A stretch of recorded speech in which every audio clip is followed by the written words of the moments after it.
Was on this property more than 20 years ago that Charles Manson and his devoted followers plotted their brutal and bloody crimes. It's fitting that we should be on this property today because this program will focus on what's left of Charles Manson's legacy. Not just the old buildings, but the people who are still loyal to the mad architect of Helter Skelter.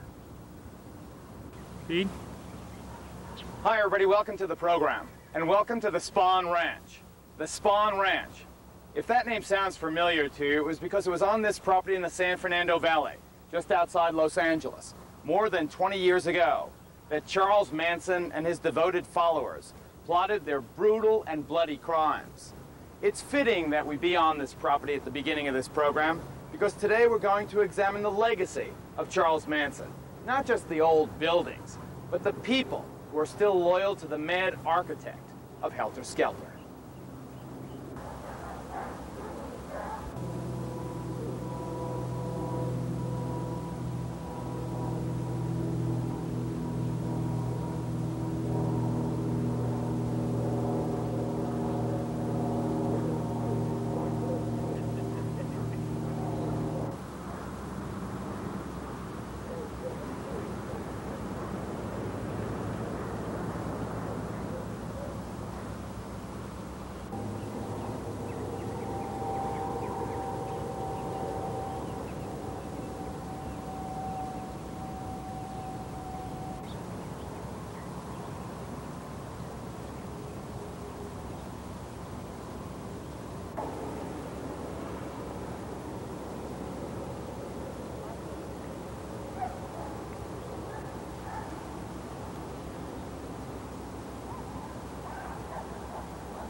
This is the Kelly. Okay. I owned a boat. Okay, come on up.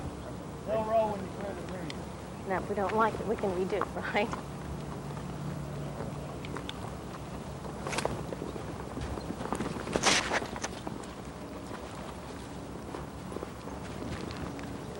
Do tourists come by still? Not so often any longer. They used to come back quite often, at least once a week, And from where? all over the world. Really? Like where? Oh, Europe. I think we even had some people from Japan one time. And sometimes they speak English and sometimes they don't. But they all say Manson or the Spahn. And how do you treat them? You haven't allowed filming here. Very coolly. I bet. It must be a real nuisance. Yes, Is it spooky too, in a way? absolutely not. The property is so beautiful that we totally forgot the story behind it. Now, I understand the state has already bought the old Spahn Ranch, The majority of it, and you're selling the 10 acres that you have left. yes. Is that with a sense of sadness or a sense of relief? Sadness, definitely. Really? So where will you go? Possibly up north. And will you always have the connection of the lady who owned the Spahn Ranch? Hopefully not. Not everyone is aware of the significance of this place. They just look at it as Oak Valley Farms. That's good. Let's just go see if they got the sound, and then we'll do that.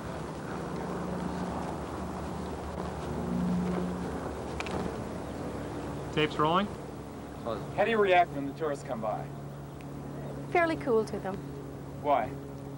Well, we just got very tired of people coming by and asking for the Spahn Ranch. How many hundreds over the years? Probably about 500 that I know of personally. Probably a lot that never stop by to say hello. Right. And from all countries. Yes. Even Japan. Yes. Even if they can't speak English, what do they say? Manson? Manson? Manson? Spahn? Good. And tape is rolling. Tina, give me your last name and how you'd like to be identified. Buckley. It's spelled B-U-C-H-E-L-E, but it's pronounced in this country Buckley. I'm an all-breed international dog judge. We're in the process of bringing over an international club from Europe. We're around the world now, and the club in Europe was started over 25 years ago. It's a registry as well as championship titles, international titles. And it's being well received in this country. We have over 500,000 members throughout the world. Where are you going to go after the ranch sells? Probably, maybe around Santa Barbara, possibly. My ex says he wants to go up there now, so I'm not quite sure. It depends on who finds first. Don't live nearby. No, no, no. I don't think so.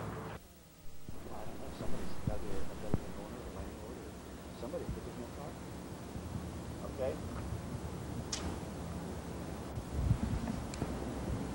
Why don't you just stick your finger in there too and just like... Oh, don't hit anything. No, I mean just stick it in just like you're... Yeah. Okay, hit this hill real quick. This is what they...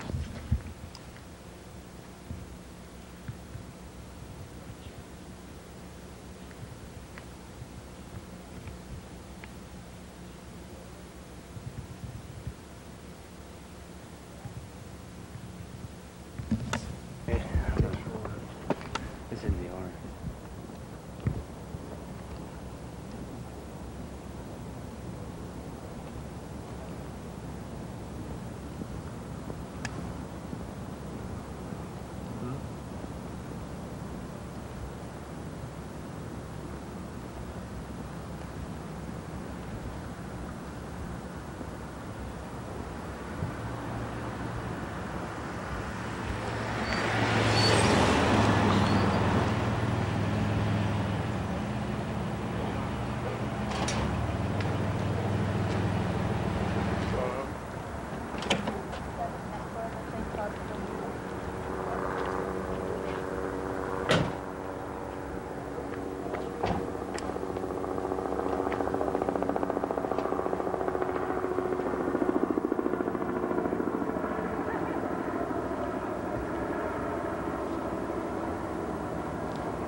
Okay, ready? So this door was, for some reason, not locked. That's correct. It was ajar, open. Any idea why? So it was entered where we just came through. Lino LaBianca was right over there reading a newspaper or had dozed off. He woke up or was startled to see Tex Watson and Charles Manson sword in hand. He was told to be quiet, nothing would happen to him. They just came to rob him. Then one of the individuals went to the bedroom to bring out Rosemary LaBianca, and that's where they brought them in together, tied them up back to back, rummaged through her billfold, which is just behind us, and then left the people again saying, nothing's going to happen, we're only going to rob you, and the two people went down the street to go back to the rest of the Manson family. And the family came up and described the crime that they perpetrated in this room. It appears that they separated Lino and Rosemary, and they took Rosemary just behind that wall to the bedroom. The two girls, Leslie Van Houten and Patricia Krenwinkel. Tex Watson was left then with Lino LaBianca. The story is that he ripped open his pajamas or his shirt, and he began stabbing Lino in the chest. One of the LaBianca children said the horrible nightmare of Lino screaming, "I'm already dead, don't stab me anymore." Rosemary heard that. She began saying, "What are you doing to my husband?" And the girls began fighting her. They couldn't subdue her, and there was a struggle. And finally, as Tex Watson subdued Lino, and pretty well he was dead, stabbed repeatedly, he went in to finish off Rosemary LaBianca, who had been subdued now. Her hands not tied. She had fought viciously. They had actually tethered two lamp cords around her neck and tied her down like a beast. And then Watson comes in and he does the deadly deed, and she received 41 stab wounds with a bayonet. And then there were writings on these walls. Why don't you tell us what What was there? Okay, on this wall here, they had writing, and on the wall right over the door, they had the word "rise," and they wrote things to make it appear that it was a black-white conflict, and it was a battle, and it was something like the Tate House, and then they wrote "Helter Skelter" on the refrigerator. They stopped and ate things out of the refrigerator. They took a shower in the bathroom, and I understand that they may have even taken some of Leno's clothes for Tex Watson to wear because his clothes were very bloody. Now, you have an interesting theory as to why this house, why this family. I believe the evidence is beginning to show, and Charlie himself is beginning to talk about the possibility that he was hired, with him the only one having the knowledge, Geraldo, that it could have been a contract killing of some mafia relationships. I looked up the other night wondering maybe we should look at LaBianca Tate. There is some connection between the two people, possibly the two properties, possibly because of stocks and commodities. We know that the man who delivered drugs to the Tate House the night of the murders was found dead in the New York JFK airport with a bullet in his head. We know that he was into stocks and commodities, and we also know that this is what Leno and Rosemary dealt in. A lot of unanswered questions, including, as I told you earlier, the 2-hour gap on the police report from the time when the boy arrived home to the time when he actually ended up making the call to the police. 2-hour gap, and I'm told by a personal friend of Rosemary that the safe was cleaned out. Now, who opened the safe? Who knew the combination? And why did it take Susan LaBerge, who was then Rosemary's daughter, why did it take her 2 hours to respond to her brother 1.9 miles away? There's a lot of questions. All right, now I want you to go through and tell us exactly what was written where. Let's just do it. Okay.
Rosemary LaBianca was found in this bedroom, right there on the floor, parallel to the dresser, parallel to the bed between the two.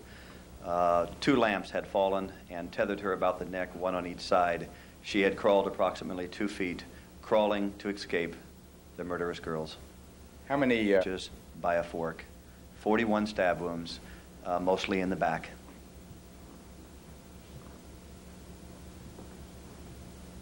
They used the blood of the victims to write on the walls. They took showers? They did. Tex Watson, in his book, Will You Die For Me, said that they all showered together in the bathroom. That's an impossibility. This is the actual shower. It's a 1-stall shower. So they showered separately, and that was the only bath in the house. And afterwards, then, just calmly left? They sat down and ate, and they petted the dog, and they walked out the front door and left it unlocked. Victims to scrawl their epithets on the wall. What did they do? They then took showers, and Tex Watson, in his book, Will You Die For Me, tells us that they all 3 had fun taking a shower together, washing the blood off. But take a look at the shower, Geraldo. It's a 1-stall shower, and that's the shower that Tex Watson and the 2 girls used to wash off the blood. So after showering together or one at a time, then what? It appears that they went to the kitchen. They were hungry. Killing is hard work. And they had a snack. They petted the dog. They walked out the front door, and they left it unlocked. Leno was lying on his back. He had a fork protruding out of his stomach. He had a pillowcase over his head, and it was tied. He had a pillow thrown against his face, and he had been stabbed some 26 times by Charles Tex Watson. Before the shower, they dipped their hand in blood. Oh, we know that. We know Okay, that. okay. Oh, back. Ready? Takes rolling. The killers came into this kitchen, they opened the refrigerator, they had a snack, they ate the food of Rosemary and Lino LaBianca. On that refrigerator was written the words Helter Skelter by Patricia Krenwinkel. Interestingly, it was misspelled and it had the word heel in it. They ate in this kitchen after they killed the victims while they were still in the house.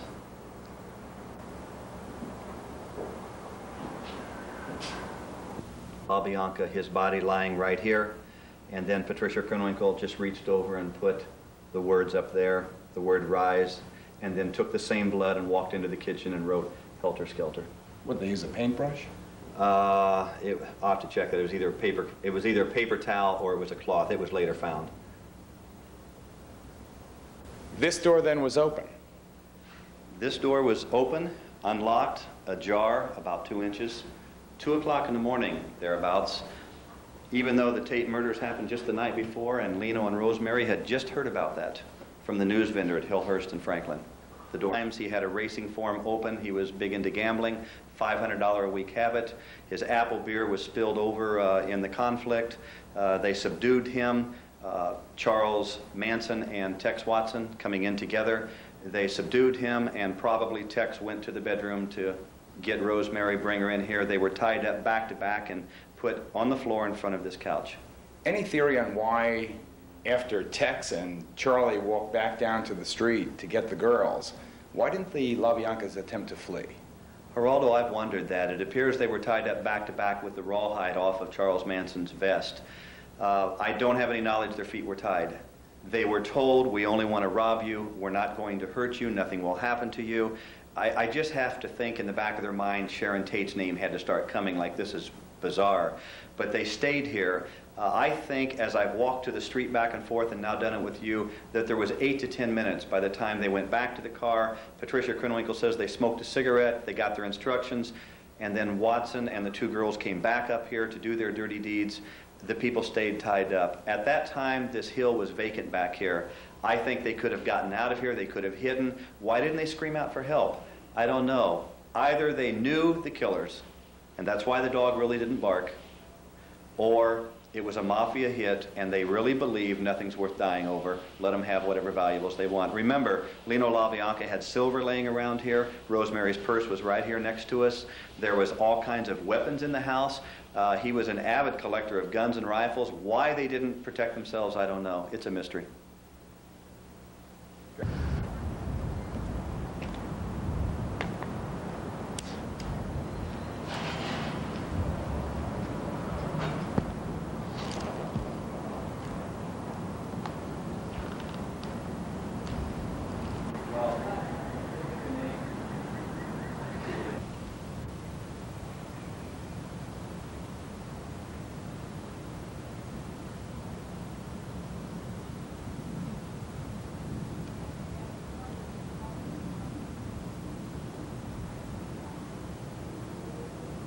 What happened here? No, not at all. In fact, we bought this house because of its historical value. Just like Donald Trump bought the Ambassador Hotel, knowing Robert Kennedy died here. See, we belong in the medical profession, so dying and death means nothing. Didn't you have a couple of incidents, though, where it did seem haunted? Yes, I used to have, a dozen poodles, and they all disappeared in one day. So I don't know if that's attributed to the LaBianca ghost or something. A dozen dogs you lost? Yes, poodles. Mm-hmm. And didn't you have some cleaning people here one night? Right, I got a couple cleaning lady here and the husband. And one night she just went screaming and she said, "Go away, Lino, don't pull my leg." And she said he pulled her leg right where Mrs. LaBianca died. So she ran outside, called for the husband. She was in her white nightgown, and the husband thought it was a ghost, so they were all screaming. And from then on, they never cleaned my house. And you still think it was worth it for its historical value? Oh, yes, of course. Mm-hmm. And you sleep well? We do, right. But sometimes, like in 2 occasions, there's 2 friends of mine. They went down the basement, and on 2 different occasions, one said, You know, there's a very strong wind down the basement, like it's coming from the ocean, like whoo, something like that. And these are two different people who told me this. So, but for me, myself, nothing. I haven't seen anything. Okay. Okay. Sally, don't you ever get nervous living here where such a terrible thing happened? No, never. In fact, sometimes I'm by myself here. I'm not kidding. You know, I'm divorcee, so there was a time I was by myself here. No, never. Haven't you ever had any incidents, though, where you thought it was a haunted house? Never, never. I'm not, as I've told you, I'm not scared of the dead and the dying and whatever ghosts. Never, ever. Thank you for letting us film in your house. Oh, you're welcome.